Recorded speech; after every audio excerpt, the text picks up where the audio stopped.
So I guess the moment of truth is upon you guys. You guys are basically neck and neck, West Virginia and TCU, in any numerical categories, statistics, ranks. What are you what are you most looking forward to out of this match? I guess what are you what's keeping you up at night? Nothing at all. COVID is keeping me up at night. I'll be honest with you. That's about it. It's exciting. It's going to be an incredible soccer match. Like you said, you do some research on TCU and you compare common opponents. Many of the scores are very similar. So it is what it is. Two of the best in our conference competing. And you couldn't ask for a better matchup to end the season.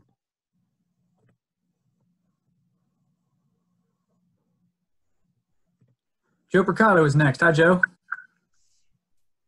Hey, Joe. Hey, Coach. How are you? Hey, Joe. How you doing? Good, thanks. Now that we've seen the schedule kind of play out almost all the way through this year, is there any part of you that actually wouldn't mind seeing maybe a split fall and spring schedule in the future? Any conversations with fellow coaches if they have any opinions about that? The nice part of how the schedule played out was one game a week, right? I still think we could get one game a week if we pushed ourselves back a little bit in August. So I don't necessarily feel that we need a split season just because of geography and cold weather. And, that's going to be kind of tough, in my opinion. And I also think, some of our kids that are taking some labs and tough classes and, we try to push those in the spring to give them a little bit of, time to take care of the school and to be home.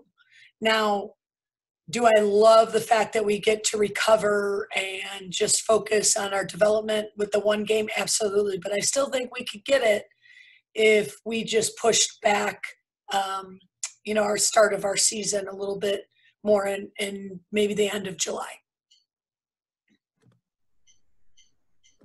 Kevin Kinder, go ahead. Hey, Nikki, does the fact that West Virginia has to win this game to win the title, whereas TCU can play to a draw and win the title, change your approach any, your tactics any? No, we're going to play to win. We've always played to win. And, I think that we know we got to go in there and win. Maybe TCU is going to change their tactics.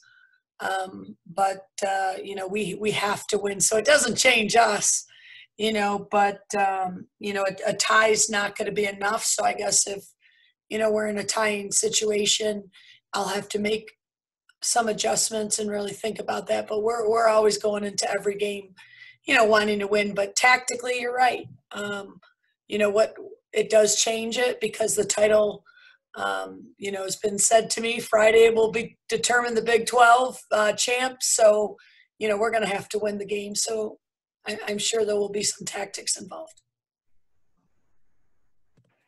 We'll go back to Sam. Go ahead. It's been a while since you guys have really faced somebody who's kind of on your level, I guess, for lack of a better phrase. Like Oklahoma State is what I'm thinking of specifically. And that game was dead even until the last 30 seconds. What have you seen change out of your team since that match, and what are you kind of looking forward to improve on for Saturday? My hope is that we did just that. We've learned from the OSU game moving forward, and every opportunity that we watched film and saw mistakes, but also saw some of our strengths and developed them more, is my hope. My goal as a coach and is to make sure we are playing our best soccer at the end of the year. And, typically it's an NCAA tournament, and this season it's the last Friday night game. But, I feel that if you've watched our team, we've progressed, we've developed, we've gotten a little bit better along the way. Have we played a perfect game? No, but we're always hunting consistency. And, that's just been every day, day in and day out, is just trying to make sure we're consistent in our jobs and everything that each position does. Next question is from Carly Nevis. Coach, do you think fitness is a big part of that? Maybe the girls getting their legs under them throughout the season. How much better fitness-wise are you than you were at the beginning of the year? And maybe also since the Oklahoma State game as well. Yeah, I mean, I definitely think we're more game fit.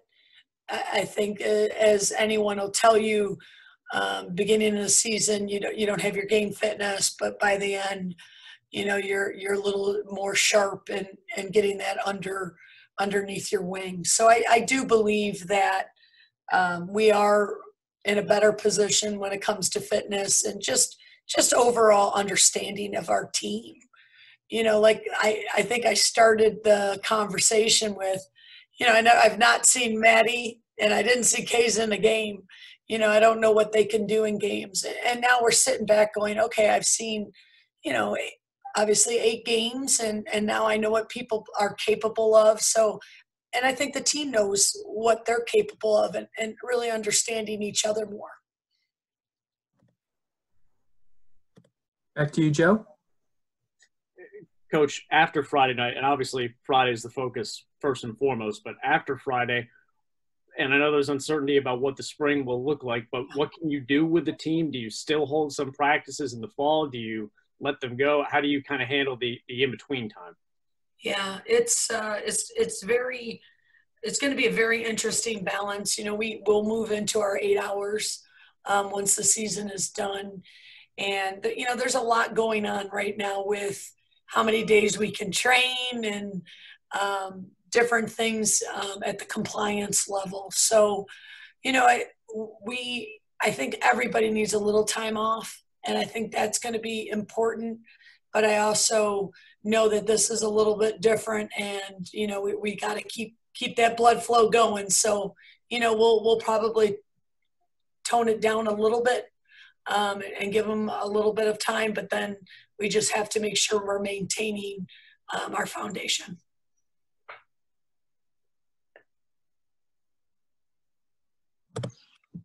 Go ahead, Carly.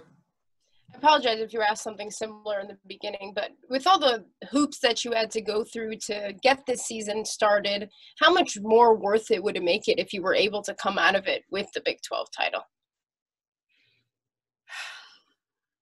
Yeah, I mean, I think you look at our schedule and how much travel we had to do this year. And if you want to go tick for tack, it wasn't very fair to West Virginia of what we had to do. So, that, and that it is what it is, right? And, we knew that it was frustrating for us, but at the end of the day, we were just so grateful to play. So when you ask, what did we go through? I think that would look at anybody and be like, wow, look at the travel. Every other week we were traveling, right? But I really give my team a lot of credit that they had a no excuse attitude. They were very thankful for this opportunity to play. So I do think that they're really excited to crown themselves a champion and be in this opportunity because of their hard work and their focus and just different situations, like you said, along the way. Okay, Sam. Coach, if I may turn attention to TCU for a second. Collins and Ryan have they solidified themselves as 2 lethal attackers in the Big 12. What challenges are they presenting to you on Friday? Yeah, I mean, Grace can hit a ball. Collins can hit a ball right, left foot. She could hit it on a dime. She doesn't need a big window. She's a true goal scorer. Ryan does it all. I mean, she's 18-18 type player. She sits underneath the front line. She could break you down with a pass. She could break you down with a shot. She's a national team kid. She's elite. She's so I think it's a handful. They don't have 1 or 2 great players. They have a team of them. So we're going to really be tested. And I think going against the third best team in the country. That's the expectation. So we're really looking forward to seeing Grace and to seeing Ryan and just to see how we match up. Any other questions for Coach today? Go ahead, Sam. One last one for me, Coach. I've asked about Steffi every single week. We've done one of these. She obviously got Offensive Player of the Week, but I'll ask about somebody else. Enzi, who has been kind of facilitating, and she earned an honor as well from Top Drawer Soccer last week. What kind of value has she brought to your squad this season? Oh, yeah. I mean, it was in the beginning of the year, people were asking me, who have you seen develop? Who have you seen early on? And, Enzi has really made that jump. I call her the Tasmanian Devil.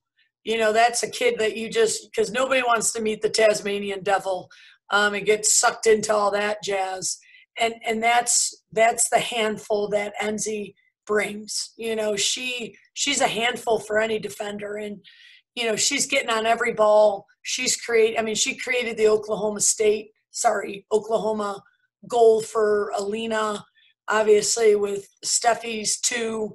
So you're going to see Enzi really impacting. And the job of a forward is create a shot, finish, and create scoring opportunities. And that's exactly what she's doing.